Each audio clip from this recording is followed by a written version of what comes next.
ബോച്ചേറ്റിയാണല്ലോ ഇപ്പോഴത്തെ ഏറ്റവും വലിയ വിവാദം ട്രെൻഡിങ്. അതെ, വിവാദമാവുന്നതിനനുസരിച്ച് ട്രെൻഡിങ് ആയിക്കൊണ്ടിരിക്കുകയാണ്. അതിനെപ്പറ്റി എന്താണ് പറയാനുള്ളത്? ബോച്ചേറ്റി ഇന്ന് എല്ലാ മാധ്യമങ്ങളിലും ഉണ്ട്. 11 ലക്ഷം പേർക്ക് 24 കോടി നൽകി ആ ഭാഗ്യവാന്മാരെ കാണാനും ആ നറുക്കെടുപ്പ് ഫലങ്ങളൊക്കെ അറിയാനും വേണ്ടിയിട്ടുള്ളത് എല്ലാ മാധ്യമങ്ങളിലും പ്രസിദ്ധീകരിച്ചിട്ടുണ്ടെന്ന് വളരെ ശക്തമായിട്ട് മുമ്പോട്ട് പോയിക്കൊണ്ടിരിക്കുകയാണ്. ബോച്ചേട്ടിയുടെ വളർച്ച ഏറ്റവും പ്രധാന കാരണം അതിനൊരുപാട് നെഗറ്റീവുകൾ സമൂഹ മാധ്യമങ്ങളിൽ പ്രചരിപ്പിച്ചു കൊണ്ടിരിക്കുന്നത് കൊണ്ടാണ് അതിന്റെ ഏറ്റവും വലിയ വിജയവും മുമ്പോട്ട് പോക്കും. അതുകൊണ്ട് എനിക്കധികം പരസ്യത്തിന്റെ ആവശ്യം വന്നിട്ടില്ല. അങ്ങനെ പോകുന്നു.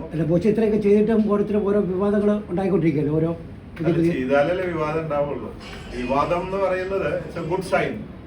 നമ്മൾ എന്തെങ്കിലും ചെയ്യുമ്പോൾ അതിന്റെ വളർച്ച നമ്മൾ കറക്റ്റ് ട്രാക്കിലാണ്, വിജയിക്കുന്നുണ്ട്, ആർക്കെങ്കിലും അതിന് ബുദ്ധിമുട്ട് വരുന്നുണ്ട് എന്ന് പറഞ്ഞാൽ വിവാദം ഉണ്ടെങ്കിൽ അത് കറക്റ്റ് ആണെന്ന് അർത്ഥം.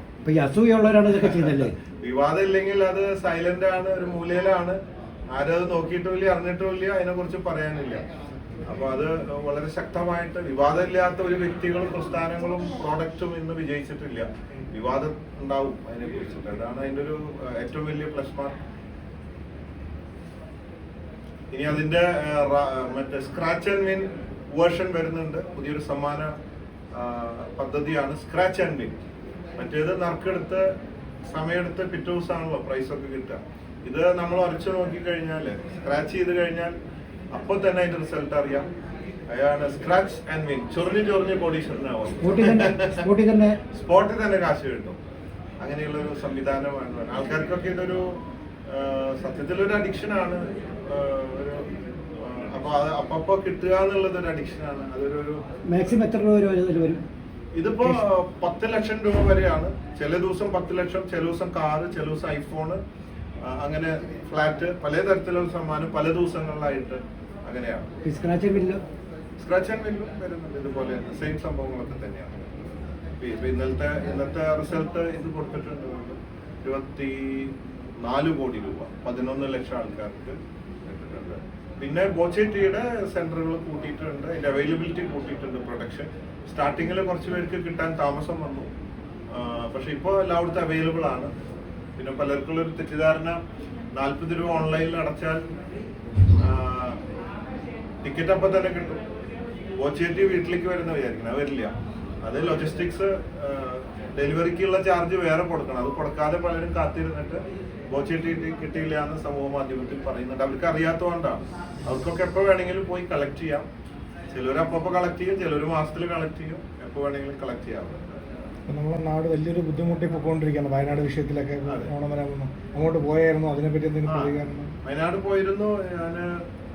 ഇപ്പൊ മാത്രമല്ല, 4 വർഷം മുമ്പ് പുത്തുമലയിൽ പ്രശ്നം ഉണ്ടായപ്പോഴും പോയിരുന്നു. അവിടെ നിന്ന് നമ്മൾ വേണ്ട ലാൻഡും കാര്യങ്ങളൊക്കെ കൊടുത്തിരുന്നു. ഈ പ്രാവശ്യം 2 ദിവസം ഞാൻ അവിടെ വർക്ക് ചെയ്തു. ബോച്ചെ ഫാൻസ് ഒരുപാട് ദിവസം അവിടെ ഉണ്ടായിരുന്നു. എല്ലാവരും അതിന്റെ ഭാഗമായിട്ടുണ്ട്. സ്ഥിതിവിശേഷങ്ങൾ വളരെ വിഷമിപ്പിക്കുന്ന കാര്യങ്ങളാണ്. എങ്കിലും ഇപ്പോൾ മലയാളികൾ വളരെ ഇതാണ്. ഒരു പ്രശ്നം വന്നാൽ കൂടെ നിൽക്കാനും, ഇഷ്ടം പോലെ സ്ഥലം, വീട്, തുണി, എല്ലാ സാധനങ്ങളും വേണ്ട പോലെ ആയിട്ടുണ്ട്.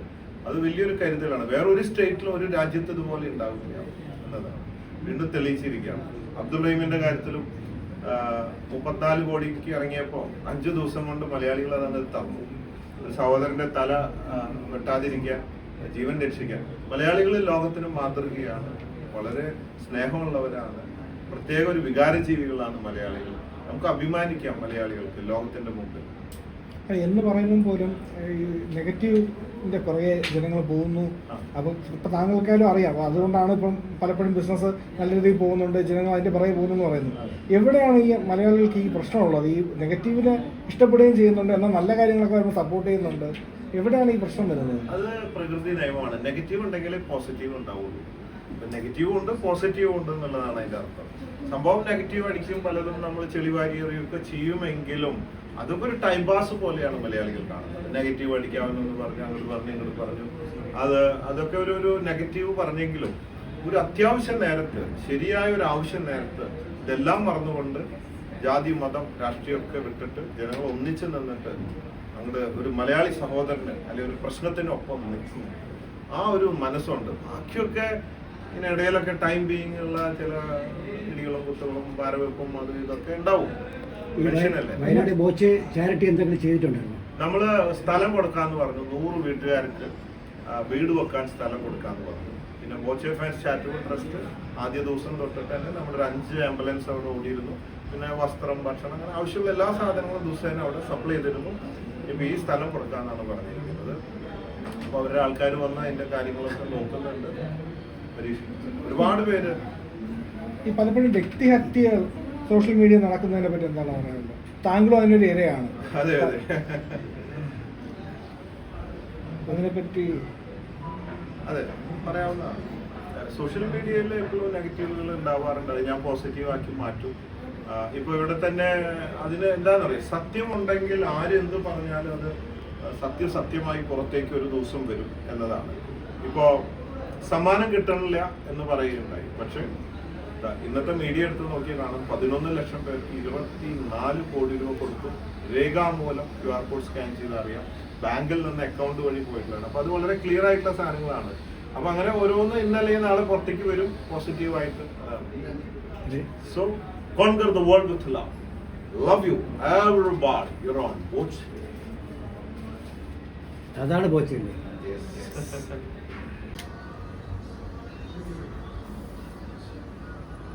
ഈ സൺ എഡ്യൂക്കേഷനെ പറ്റി ഒന്ന്. യെസ്, ഷമീർ എൻ്റെ നല്ലൊരു സുഹൃത്താണ്. അദ്ദേഹത്തിൻ്റെ സൺ എഡ്യൂക്കേഷൻ്റെ ഉദ്ഘാടനമായിട്ടാണ് ഇവിടെയുള്ളത്. Anyway, it's a really great thing that's happening here. Sun അതിൻ്റെ ക്യാപ്ഷൻ കറക്റ്റായിട്ട് പ്രാക്ടിക്കലായിട്ട് അക്ഷരാർത്ഥത്തിൽ പ്രാവർത്തികമായിട്ട് മുന്നോട്ട് പോകുന്ന ഒരു പ്രസ്ഥാനമാണ്. ലേൺ, പഠിക്കുക, വളരുക, ഷൈൻ. വളർന്നു കഴിഞ്ഞാൽ അടിച്ചു പൊളിക്കുക, ആർമാദിക്കുക, ആറാട്, വിജയം ആഘോഷിക്കുക, അവിടെ എത്തും എന്നുള്ളതാണ്. നമ്മളൊക്കെ ഒന്ന് തിളങ്ങും. കുട്ടികളെ തിളക്കത്തിലാക്കി കൊണ്ടുവരികയാണ്, ഒരു ഫ്യൂച്ചറിലേക്ക് എത്തിക്കുന്ന വളരെ നല്ലൊരു പ്രസ്ഥാനമാണ്. ഇന്നിവിടെ എത്താൻ സാധിച്ചതിൽ അതിയായ സന്തോഷമുണ്ട്. Global leader in job oriented skilling, ഒരുപാട് തൊഴിലവസരങ്ങൾ, അതുപോലെ ബോച്ചെ ഗ്രൂപ്പും ഇവിടെ ഒരുപാട് അവസരങ്ങൾക്ക് വേണ്ടിയിട്ട് ഉണ്ട്. അതിൻ്റെ ഇൻ്റർവ്യൂസും കാര്യങ്ങളൊക്കെ ചെയ്യാനായിട്ടൊക്കെയുള്ള പ്ലാനുകളുണ്ട്, ഭാവി പദ്ധതികളുണ്ട്. നമുക്ക് ഒരുപാട് ആൾക്കാർ ആവശ്യമുണ്ട്. ഇതിന്റെ ബ്രാൻഡ് അംബാസഡർ ആണോ? ബ്രാൻഡ് അംബാസഡർ അല്ല, വരണമെന്ന് പറഞ്ഞു. അപ്പോൾ വന്നു, അതിൻ്റെ ഭാഗമായി. സന്തോഷമുണ്ട് ഭാഗമാവാൻ. എന്നാൽ എൻ്റെ എല്ലാ സപ്പോർട്ടും ആവുന്നതൊക്കെ ചെയ്യാമെന്ന് പറഞ്ഞിട്ടുണ്ട്. ബോച്ചയ്ക്ക് വെച്ചിട്ടുണ്ട്.